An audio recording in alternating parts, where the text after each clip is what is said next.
구약 성경 570면입니다. 7월 1일 우리 새 달 첫날 주시는 하나님의 말씀입니다. 우리 하나님의 말씀을 다 함께 고백드리겠습니다. 선지자의 제자들이 엘리사에게 이르되 보소서 우리가 당신과 함께 거주하는 이곳이 우리에게는 좁으니 우리가 요단으로 가서 거기서 각각 한 제목을 가져다가 그곳에 우리가 거주할 처소를 세우사이다 하니 엘리사가 이르되 가라 하는지라 그 하나가 이르되 정하건대 당신도 종들과 함께 하소서 하니 엘리사가 이르되 내가 가리이다 하고 드디어 그들과 함께 가니라.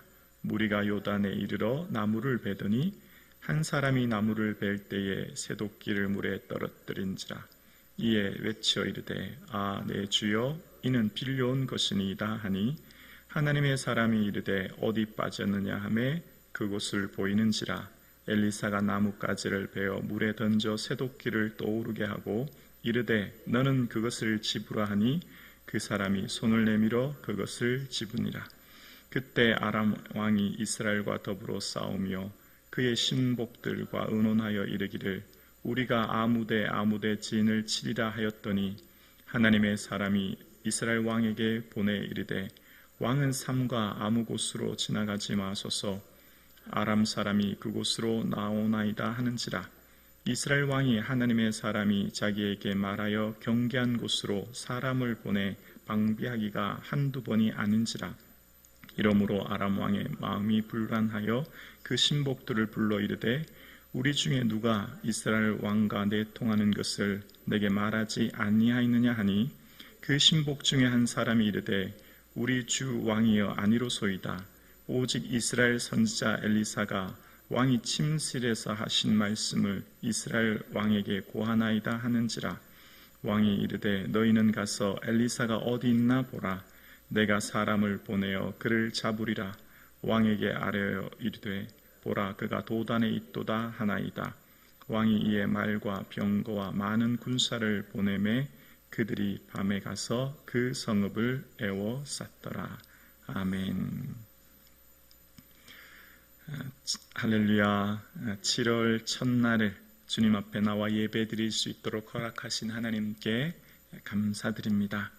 사랑하는 성도님들 7월 한 달 주님의 은혜와 평강이 충만하기를 주님의 이름으로 축복합니다. 아멘. 오늘 본문은 제자들이 거할 공간이 좁아서 이 집을 더 새롭게 건축하기 위해 벌목하던 중에 그만 새도끼가 물에 빠집니다. 그런데 그것은 빌려온 것이었고 그래서 엘리사는 그곳에 나무를 던져서 새도끼가 떠오르게 하는 내용이 오늘 본문의 내용, 앞단락의 내용입니다. 설교하기가 굉장히 어렵습니다. 자연의 법칙인 중력을 거스르는 기적을 어떻게 설교해야 될지 막막합니다. 오늘 이 본문은 무엇을 오늘 우리에게 말씀하실까요? 자연의 법칙을, 중력을 거스르는 이 기적은 오늘 우리에게 뭘 말씀하시려고 이 얘기를 우리에게 이 7월 한 달 새롭게 시작하는 우리에게 말씀하고 계실까요? 먼저 1절을 잠깐 살펴볼게요. 1절을 보면 선지자의 제자들이라고 시작합니다. 선지자의 제자들이 엘리사에게 이르되 보소서 우리가 당신과 함께 거주하는 이곳이 우리에게는 좁으니 라고 시작합니다. 첫 번째 선지자의 제자들이라고 하는데요. 구약의 제자라는 말은 유일하게 이 열왕기하에만 등장합니다. 그러니까 여기 등장하는 제자는 원어의 뜻은 배는 아들이라는 뜻에서 유래한 거예요. 스승과 제자는 당시 아버지와 아들 관계처럼 함께 공동체 생활을 한 것을 봅니다. 엘리야가 승천할 때 엘리사가 스승 엘리야에게 내 아버지여 이스라엘의 병과 마병이여 라고 했던 것처럼 제자는 함께 공동체 생활하는 마치 가족과 같은 삶을 살았던 사람들이에요. 자, 그런데 이 오늘 본문에 얼마나 가난하고 얼마나 그들의 삶이 궁핍한지를 알 수 있는 대목이 이 벌목을 하러 가는 새도끼를 어떻게 했냐면 빌리러 왔다라고 이야기합니다.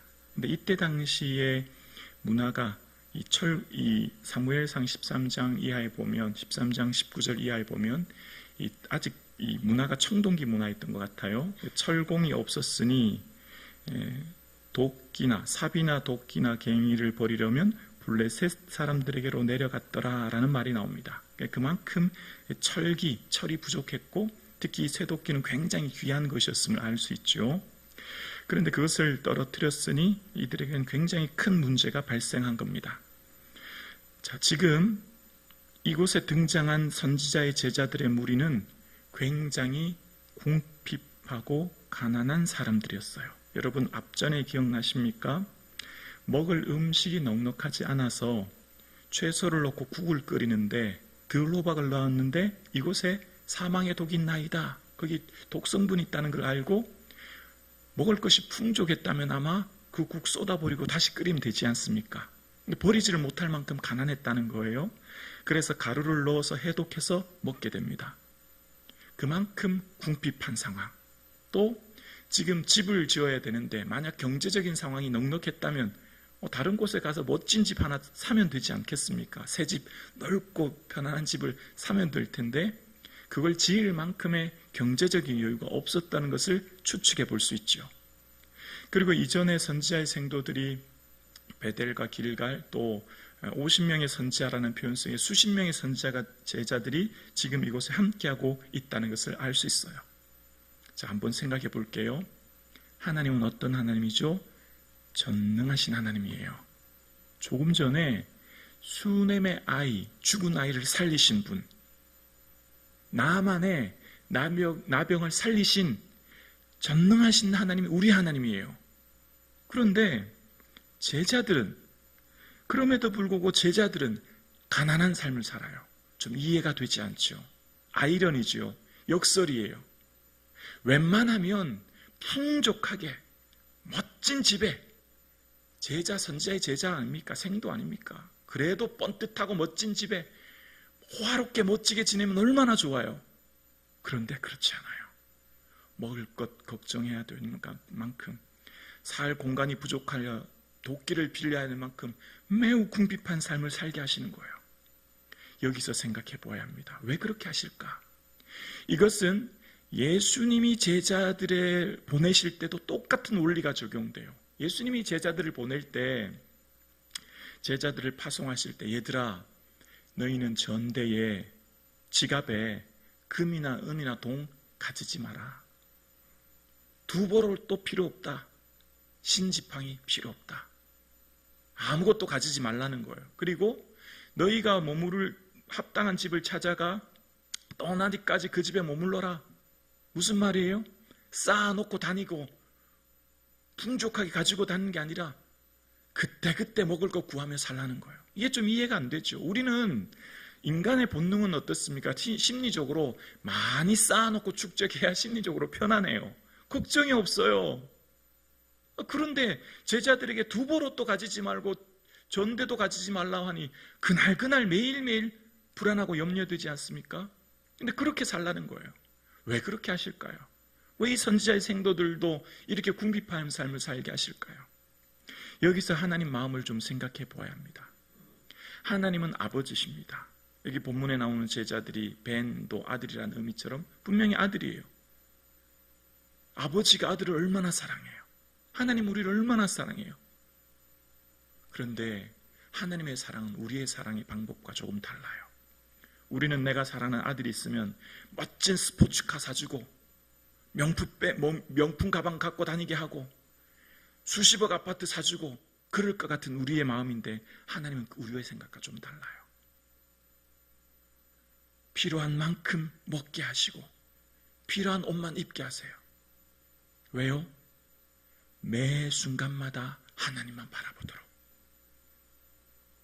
매 순간마다 전적으로 주님만 의지하도록. 이전에 앞서 보리떡 20개하고 채소를 가져왔는데 제자들을 볼 때는 우리가 먹기에 너무 부족한 거예요. 턱없이 부족해요.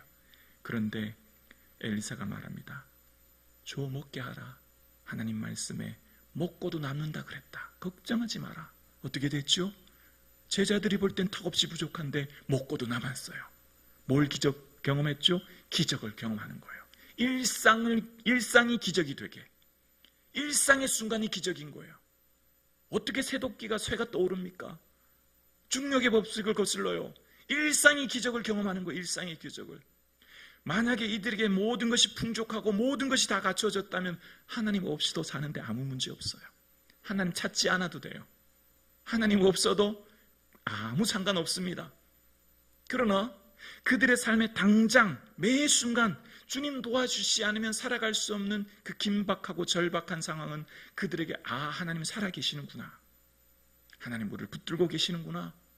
하나님 우리와 함께 하시지. 매 순간의 삶이 주의 은혜를 경험합니다. 왕들은 반면 어떻습니까? 화로운 궁궐에 삽니다.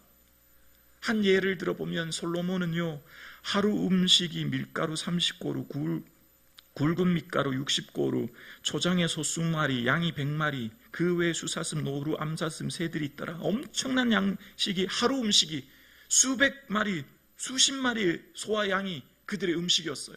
먹을 것이 넘쳐났어요. 왕들, 이때 어떻게 됩니까? 솔로몬 왕이 이방의 우상들의 여인을 결혼하게 되어 하나님께서 마음이 돌아섰잖아요. 왕과 제자들의 차이가 여기 있어요. 왕은 호화롭고 화려한 삶을 살지만 제자들은 소박하고 검소하지만 매 순간 하나님을 바라보는 자가 제자요. 왕은 화려하지만 하나님 없이 살아가 결국 그 마음이 세상으로 돌아선 사람들이 왕이었다는 것을 알게 됩니다. 인간의 마음은 참으로 연약하여서 내가 할 수 있다, 모든 것이 풍족하다라고 할 때 하나님 찾기가 참 어려워요.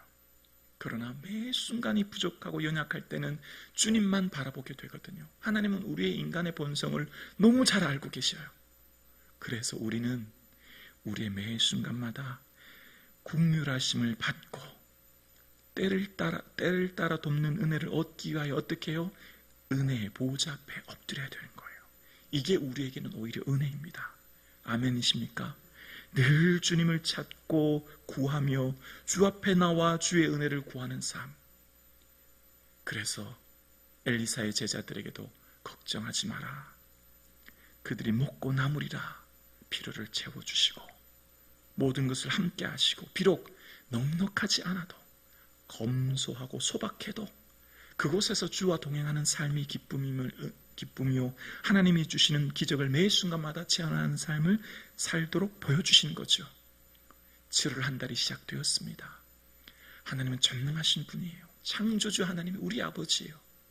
이 한 달도 오직 주만 바라보시고 주만 의지하시고 주와 함께 동행하는 매 순간 분초가 되실 수 있기를 주님의 이름으로 축원합니다.